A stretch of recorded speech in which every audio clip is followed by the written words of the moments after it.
Hi friends, ఈరోజు అటుకులు mixture చేస్తున్నాను. మీకు చూడండి తయారు చేసే విధానం. కావాల్సిన పదార్థాలను ఈ అటుకులకి మనం జీలకర్ర, ఆవాలు, కరివేపాకు, ఎండుమిరగాయలు, ఉప్పు, కారం, పసుపు, మనకి 2 స్పూన్లు నూనె.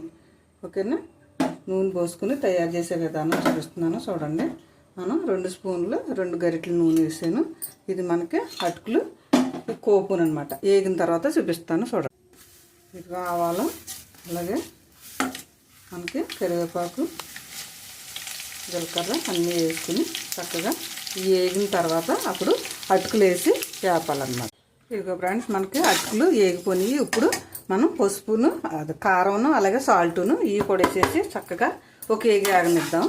కరకరలాడితే ఏగనివ్వాలన్నమాట, లేదంటే పళ్ళకి అంటుకుపోతాయి అన్నమాట. ఇది కూడా ఏగాక చూపిస్తాను. ఇదిగో ఫ్రెండ్స్, అటుకులు మిక్చరీ మీకు నచ్చిందని అనుకుంటున్నాను. చేసే విధానం చూపించాను. మీకు నచ్చితే